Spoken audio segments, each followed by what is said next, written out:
Dakilang Diyos, salamat po ng marami. Sa inyo pong lahat, ang kapurihan at parangal. Sa pangalan ni Jesus. Amen. Amen. Sa ating pong binasa mga kapatid, kung mabigyan po natin ng napaka-exing background o introduction masasabi,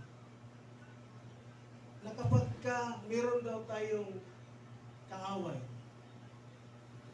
meron po ba kayong kaaway? Meron pa? Wala na? Napatawad nyo na? Meron? Siya? Pagka kayo man nag-aaway, anong ginagawa nyo? Sinasampal mo ng Biblia? Kasi kung mga Kristiyano meron pang inaaway, salamat sa Diyos kasi ikaw po yung target, ikaw po yung audience o target audience sa hapon po ito. Huwag tayong papayag na sumabit po ang dilim na hindi natin mag-grab, hindi natin makuha ang mensaheng ito na gustong parating sa atin ng Diyos sa hapon po ito. Kung ikaw man ay may kasamaan ng loob o mayroong pinagtatampuhan, meron ka mang katampuhan o hindi naman kaaway kundi talagang medyo na-trigger lang yung pagtatampo. Maging iyo man yung kabiyak, yung kaibigan, kaklase, o sa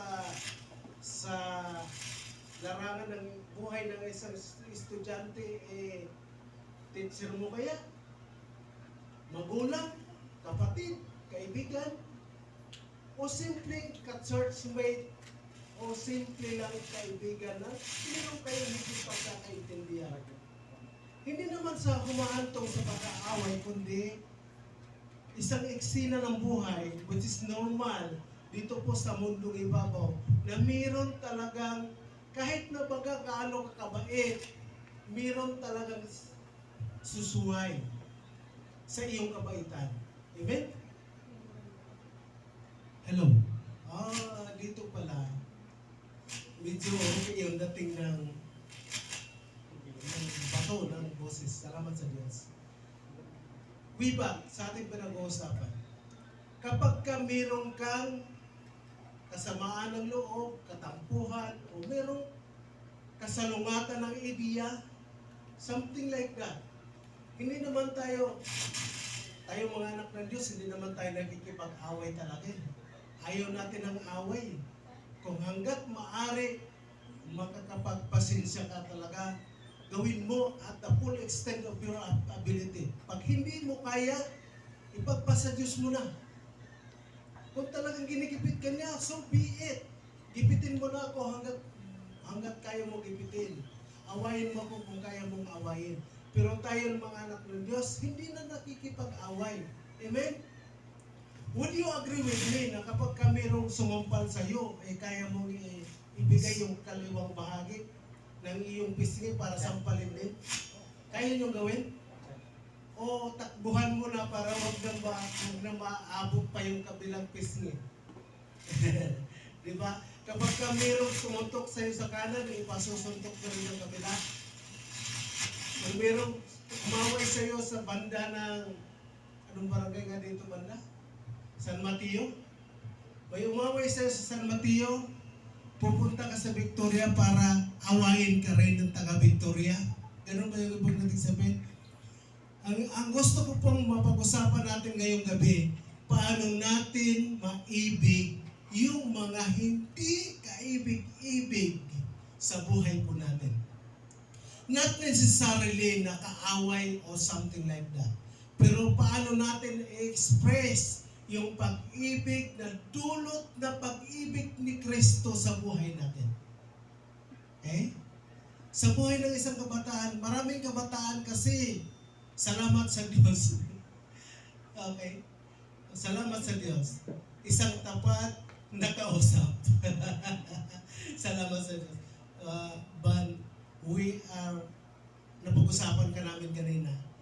Okay? Napag-usapan ka namin, laman ka ng aming usapan kanina. And we prove you are really at child of God. Amen? Kasi kapag ka nananahan ka doon sa iyong sinabi at ginawa mo, you are excellent. Okay? So, salamat sa Diyos. Fully certified. Fully certified.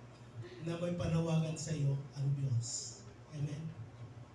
Pinag-usapan namin ay patungkol sa pag-ibig sa mga kaaway. O let's say, halimbawa, paano natin ma-express yung pag-ibig ng Diyos na sagana tayo? Meron tayo. Tayo na may sagana sa pag-ibig. Amen? Sagana ba tayo sa pag-ibig? Kahit na doon sa mga hindi umiibig sa atin. Sagana tayo noon eh. Kaya nga nating ibigin ng ating kaaway eh. Sad to say, wala na tayong kaaway. Lahat napatawad na natin, lahat friend na natin.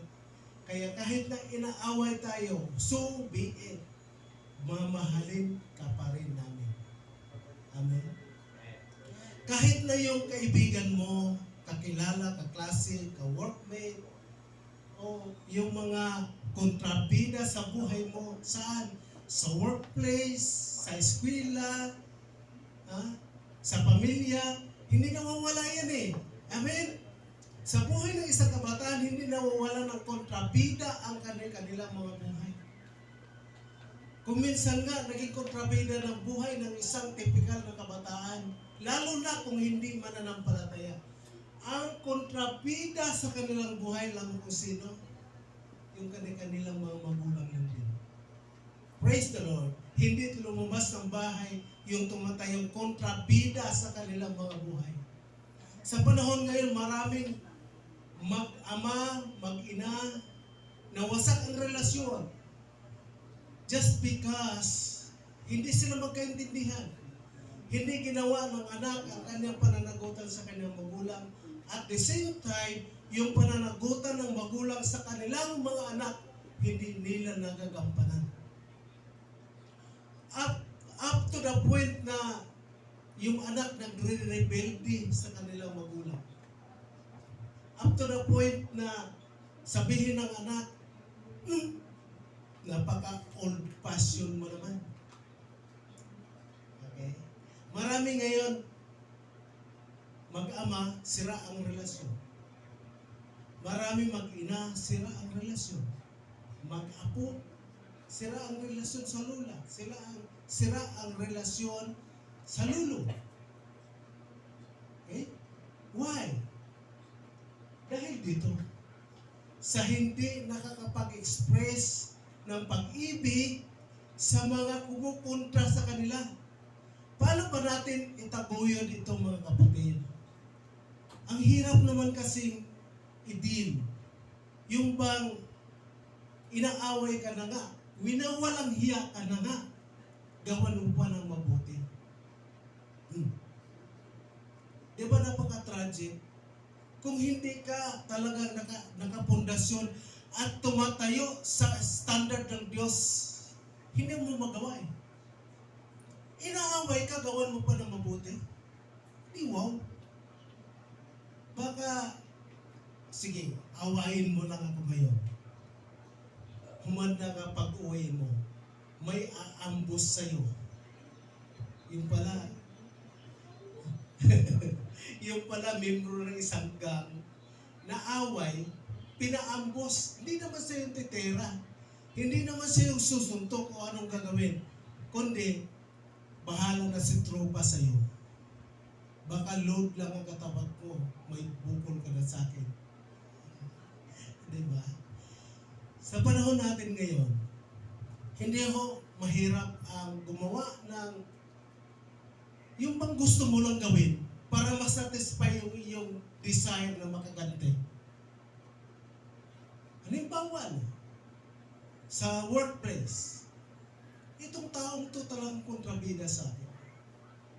Lahat ng gagawin ko siya kukontra. Lahat ng gagawin ko siya, laging nasa kabilang side. Kukontrahin, sirain. Pero paano natin i-deal? Yan po yung pag-uusapan natin ngayong hapon. Kung kahit na wala kayong kaaway, sige, pagbalagin na natin sa bawat isa sa atin, praise the Lord, wala nang kaaway kasi lahat ang nangangaway sa atin, napapatawad natin ng maluwag. Kaya sa ngayon, at this very moment, wala po tayong binibilang na kaaway. Tama? Meron. Meron kayong kaaway. I would presume na this afternoon, ang kausap ko ay walang kaaway kahit isa. Can I say amen? Sure tayo doon. Kasi kung meron pa, mamaya pag-uwi natin, kausapin na natin. Okay? As we move on, mga kapatid, sabi sa ating binasa, huwag nating ikagala ang pagbagsak ng ating mga kaaway. Kapag kasi meron tayong itinuring na kaaway, naaalala na pa nung lumang buhay natin, na kapag may umaway sa atin, wala tayong pinapalampas. Kung away ang gusto nyo, adi away. Kapag kayo umaaway sa atin na tisod, pagtalikod na nadapa, anong sabihin mo? Buti na sa'yo. Nakarma ka na. Pero hindi. Ang sabi sa ating binasa, huwag nating ikagala ang pagbagsak o ang kapapahamak ng ating mga kaaway. That's the way how the Bible expresses the love of God na gusto niyang i-transfer natin sa mga nakapaligid sa atin. Sa pamilya, sa kamag-anak, kakilala, in the circle of friends, the circle of family members, kailangan malasap nila ito. Makita nila ito sa atin na huwag nating ikagalak na sila ay napapahamak. Amen? Amen po ba? Magagawa ba natin ng maluwag sa loob? O pagka may umaaway sa atin, lagot ka. Pagtalikod mo, ngipin mo lang ang walang latay. Di ang lupit doon. Hindi yun ang pinapagawa sa atin ng Biblia. Okay? Kapag sa buhay natin mayroong kontrabida, anong unang-una natin gawin? Isipin natin yung mga eksena sa Biblia. Naalala niyo yung kwento kay Esteban?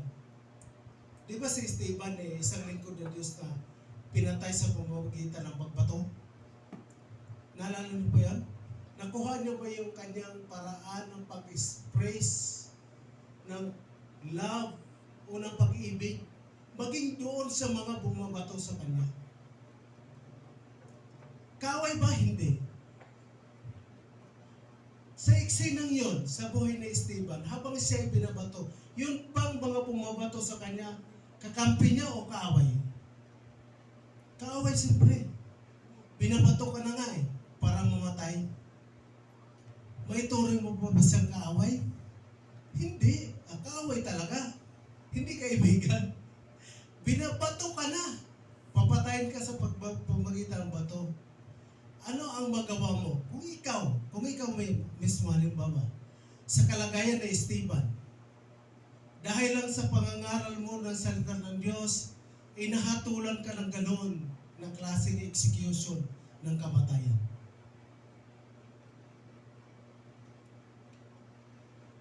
Ayon doon sa account na yun, sa aklat ng mga gawa, 7, ang verse ay 60. Gawa 7:60, ang sabi ni Esteban, anong kanyang statement? Ang sabi ni Esteban, huwag ninyo silang panagutin sa kanilang ginawa. Ang dalangin pa rin niya, maabsuelto yung mga nag-execute ng penalty sa kanya. Stoned to death. Ang kanyang panalangin sa kanyang mga kaaway o doon sa mga umaaway sa kanya, huwag niyo po silang panagutin sa kanilang mga nagawa.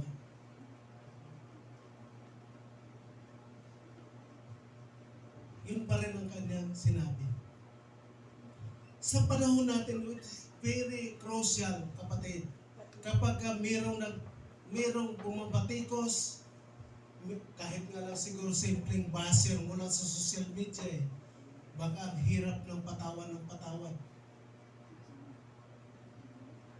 Halimbawa na lang,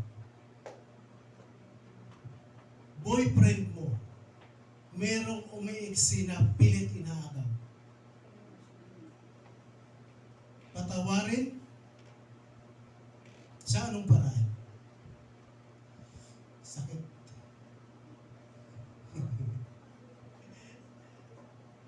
Isip-isipin mo nga.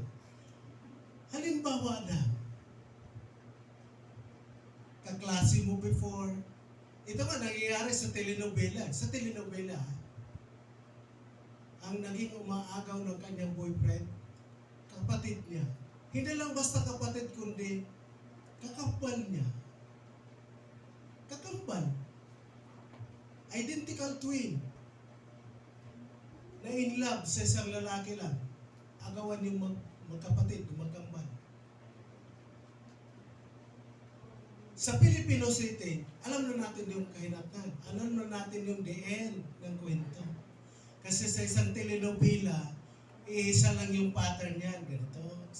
At after a month, gano'n. After a year, gano'n. Pag-ikot ng isang pelikula, alam mo nang ang ending nun. It always ends with a happy ending. Ang tanong, kung mangyari sa'yo sa totoong buhay, nakatakda na yung kasal mo. Kasal nyo pala. Nakatakda na. Naagaw pa. Masakit hindi? Kailangan bang anong ekspresyon ng love na kaya mong ipataw sa kanya? Patawad mo mula tuktok ng kanyang buhok hanggang sa cuticle ng kanyang mga paa? Patatawarin mo ba siya? Ha? O pagka nagkaroon ka ng pagkakataon na isindihan mo siya ng buhay para makaganti ka lang? Ang sakit nun, di ba? Anong sabi ng Biblia natin pinag-usapan? Huwag ikagalak ang pagbagsak ng iyong kaaway. Kinaway ka nga eh. Pinagpalit ka doon sa batchmate mo. Kung akala mo kayo na hanggang dulo, pero bago pa kayo ikasal, nagbago ang lahat. Wow! Ang sarap din. Paano agreglohin? Paano mo ngayon bigyan ng solusyon na maipatransmit mo yung pag-ibig ng Diyos na nandun ka, babad ka, and then at a very tragic moment, kailangan mong ipatao sa kapwa mo yung pag-ibig na meron ka.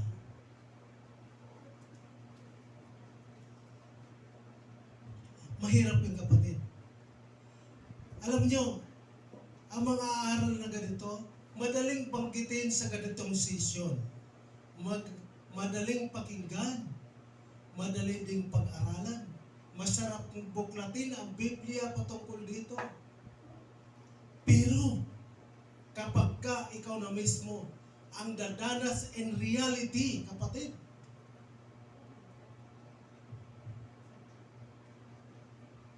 baka sabihin mo, tika muna, pag-isipan ko muna matagal na panahon,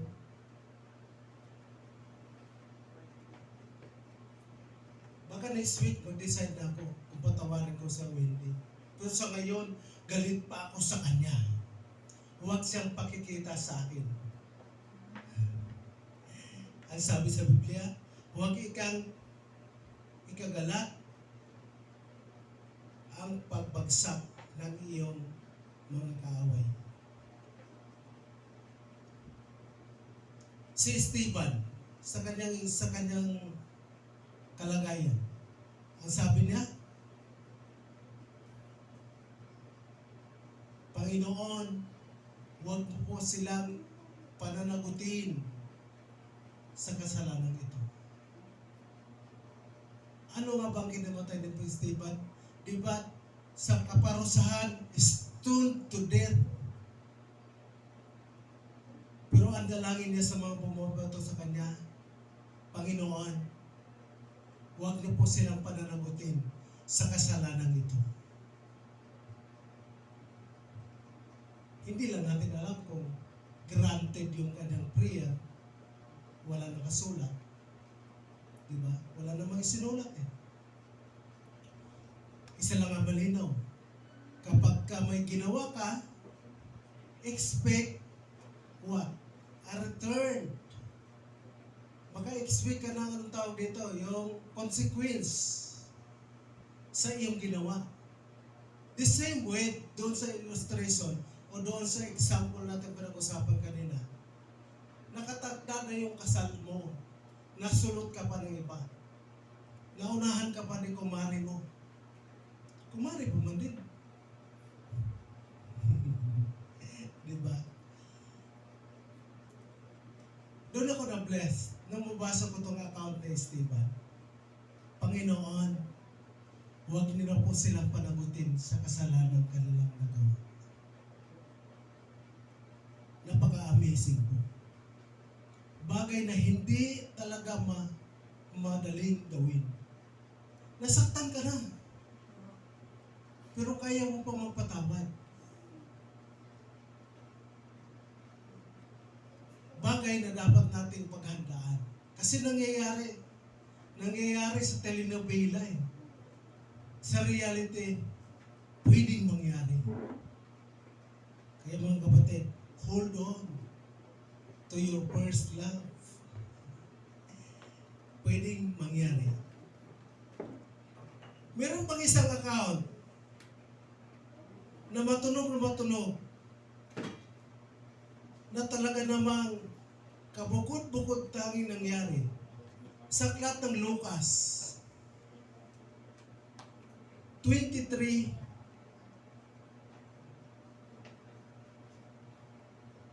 verse 24. Tingnan nyo nga kung tama ang aking outline. Luke 23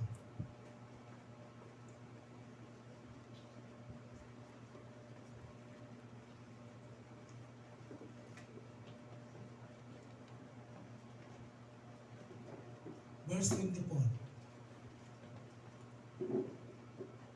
Tama. Sinabi ni Jesus, Ama, patawarin mo sila sapagkat hindi nila nalalaman ang kanilang ginagawa. When Jesus was executed sa cross ng Calvary, yung mga nag-execute sa Kanya, okay? Yung mga nagpaparusa sa Kanya o kaya yung inutusan ng Roman Empire para siya ay i-execute sa cross ng Calvary. Ano ang kanyang statement? Ang sabi niya,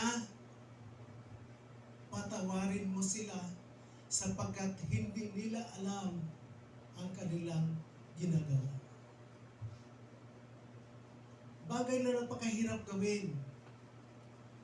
Sa typical na buhay natin mga kapatid, at this very present age, mahirap siyang gawin sa totoo lang. Mahirap gawin. Si Jesus madali lang gawin kasi nga siya ay Diyos eh. Pero sa level ng pagiging tao, sa kagaya natin, ikaw ay papatay na ng iyong mga kaaway.